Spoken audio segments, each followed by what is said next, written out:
Assalamu alaikum chers frères. Cette routine quotidienne islamique que je m'apprête à partager avec vous est transformatrice.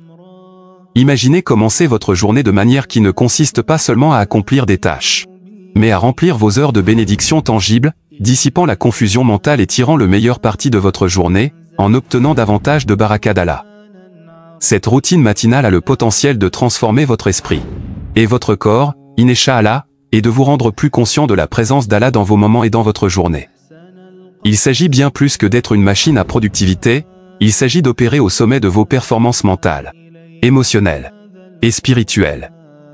Mais je dois vous avertir que cette routine ne fonctionne que si vous avez le courage et la détermination de vous y engager et d'être présent pendant que vous la réalisez. Ne la sautez pas. Ne soyez pas faible. Numéro 1. Accomplissez vos prières du matin. La seule façon de prendre de l'avance sur tout le monde est de commencer votre journée de la bonne manière, et cela signifie se réveiller tôt pour Fajr. C'est la première victoire de la journée. Ayez une intention ferme et résolue de vous réveiller tous les jours pour Fajr. Sans oublier que dormir pendant Fajr est un péché majeur. Au lieu de cela, développez votre sens de la raison d'être, réveillez-vous tôt, affrontez la journée et rapprochez-vous d'Allah.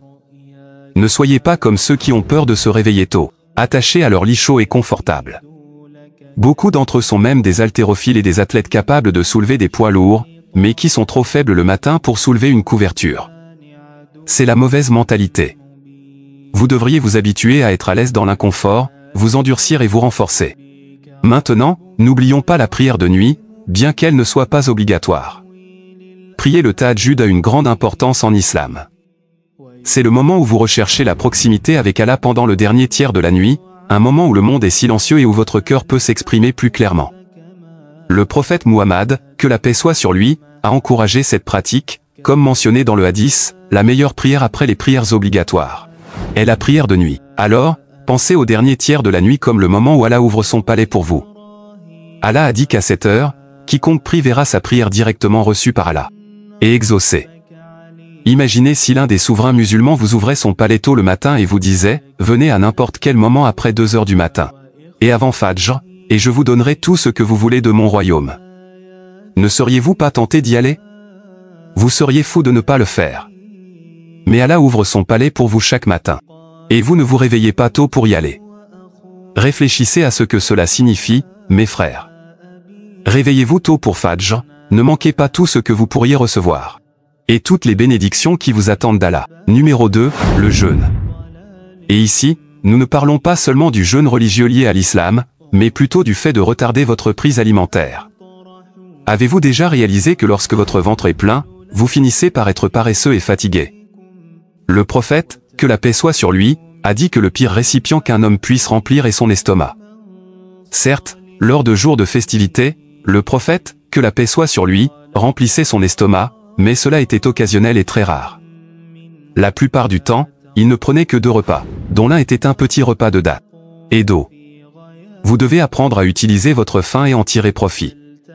Cela vous apprendra la discipline, le contrôle de soi et vous aidera à forger votre état d'esprit, vous poussant ainsi à atteindre vos objectifs.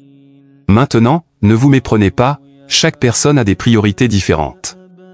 Par exemple, si votre objectif est de prendre du poids et de développer vos muscles en tant qu'athlète compétitif, jeûner le matin peut ne pas être optimal pour vous. Mais si vous recherchez la clarté mentale, si vous voulez forger un esprit fort et résilient, et si vous êtes une personne normale et non un athlète compétitif axé sur la musculation, je vous conseillerais de jeûner jusqu'à ce que vous méritiez de manger. Laissez-moi le répéter, jeûnez jusqu'à ce que vous méritiez de manger, méritez ce repas. Au lieu de prendre un repas complet dès votre réveil, contentez-vous de boire d'eau. Et utilisez cette faim pour travailler sur des tâches et des objectifs spécifiques. Certaines personnes prendront une tasse de thé, voire une tasse de café, voire les deux. Au moins, accomplissez des tâches importantes avant de manger. Par exemple, vous pouvez mener une séance de travail intense, vous concentrer sur vos études. Et même faire de l'exercice, tout cela le matin avant de manger. Pourquoi? Parce que manger vous rend lent, engourdi. Et votre esprit devient confus, tandis que la faim vous maintient alerte et ambitieux. La majorité des personnes qui réussissent préfèrent avoir faim, être alerte et attentive plutôt que d'être rassasié et potentiellement lent. Numéro 3, la lecture ou l'écoute du Coran. Commencez votre journée avec les paroles du Coran, c'est comme commencer un voyage avec le plus beau parcours panoramique pour atteindre votre destination. Que ce soit un seul verset ou un chapitre entier, chaque mot du Coran renferme des significations profondes et puissantes pour votre âme. Lorsqu'il s'agit d'interagir avec le Coran en tant que musulman, certaines personnes pensent qu'elles doivent être fluentes en arabe ou devenir des érudits pour appliquer les enseignements du Coran. C'est faux. Vous n'avez pas besoin d'être un érudit ou de réciter de longs chapitres. Même la lecture ou l'écoute de quelques versets dans le calme du matin peut grandement améliorer votre compréhension et votre foi. De plus, chercher à comprendre les enseignements du Coran à travers les explications des érudits est une façon précieuse de vraiment saisir le sens du Coran, tout comme les Sahaba l'avaient compris. Le Coran n'est pas comme la Bible. En tant que musulmans, nous ne pouvons pas interpréter le Coran à notre guise.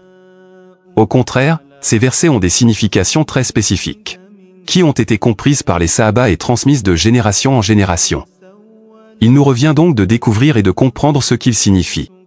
Approfondissez votre connaissance et votre compréhension du Coran pour en tirer le meilleur parti, et ne suivez pas le chemin de l'égarement en essayant de créer vos propres significations et compréhensions.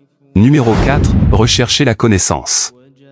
Le prophète Muhammad, que la paix soit sur lui, a dit que la recherche de la connaissance est une obligation pour chaque musulman. Cela ne se limite pas seulement à la connaissance religieuse, mais englobe toutes les sciences islamiques. Toutes ces sciences sont interconnectées magnifiquement les unes avec les autres. Commencez par l'étude du Coran, car il constitue les piliers de l'islam et sans cela, vous serez perdu. Il est important d'apprendre des choses bonnes et utiles, et cela inclut également la connaissance du monde matériel. Ne vous perdez pas seulement dans les livres, mais rapprochez-vous des gens qui vous entourent. Devenez une meilleure personne, devenez plus compétent et rapprochez-vous d'Allah. Plantez ces graines de connaissance dans votre esprit, c'est comme planter de belles fleurs et des arbres fructueux dans votre jardin. Numéro 5. L'exercice physique. Saviez-vous que le prophète Muhammad, que la paix soit sur lui, a dit que le croyant fort est plus aimé d'Allah que le croyant faible? Il nous a encouragés à être forts et actifs, à lutter, à monter à cheval, à apprendre à se battre, à utiliser l'archerie, à courir et à nager. Il nous a montré que le fait d'être physiquement en forme nous aide de tant de façons.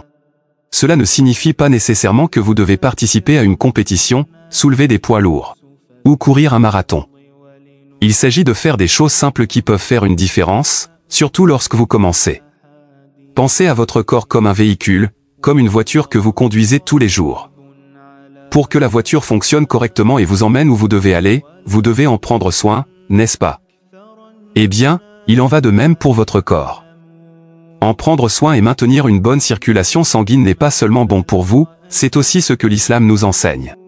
Prendre soin de votre corps ne concerne pas seulement l'apparence ou la forme physique, mais aussi la capacité. Il s'agit d'être prêt à vous protéger, vous, votre épouse, vos enfants, votre famille, en cas d'urgence. Êtes-vous prêt à répondre à l'appel? Il s'agit de respecter le corps qu'Allah vous a donné. Que ce soit par des étirements, de la marche, des exercices de calisthénie, de l'haltérophilie, des entraînements par intervalles à haute intensité, ou tout autre exercice, trouvez ce que vous aimez et intégrez-le à votre routine matinale. Ensuite, ajoutez petit à petit, en augmentant votre condition physique, et en diminuant votre paresse et votre faiblesse. Numéro 6. Mangez un repas nutritif. Le prophète Muhammad, que la paix soit sur lui, nous a enseigné à manger avec modération et à choisir des aliments bons pour nous, et halal. Vous devez nourrir votre corps et votre esprit avec un repas nutritif une fois que vous avez rompu votre jeûne lors de l'étape précédente. Nous avons comparé le corps humain à un véhicule, où l'exercice physique est un moyen de prendre soin de votre corps, tout comme un véhicule a besoin d'entretien pour fonctionner correctement. Maintenant, avec cet exemple à l'esprit, parlons du premier repas de la journée, qui est comme le carburant que vous mettez dans la voiture. Si le carburant est bon, la voiture fonctionne correctement, n'est-ce pas? De la même manière, notre corps et notre esprit sont directement liés. Mangez quelque chose de riche en protéines, avec des graisses saines et des glucides, et vous aurez un niveau d'énergie élevé et une bonne concentration. Ce type de repas est équilibré et vous donne un mélange de tout ce dont votre corps a besoin. Choisissez des aliments nourrissants et sains. Il ne s'agit pas seulement de respecter votre corps et de lui donner le meilleur départ, mais aussi de suivre la sunna, ce qui nourrira votre esprit. Donc, demain matin, réfléchissez à ce que vous mangez et faites un choix qui est bon à la fois pour votre corps et votre esprit. Si vous voulez que ce message atteigne plus d'hommes musulmans, aimez cette vidéo et abonnez-vous à la chaîne. Écrivez et vivre dans le droit chemin à la fin pour me le faire savoir. Que Allah vous récompense pour vos efforts. Jusqu'à la prochaine fois, restez courageux et persévérants.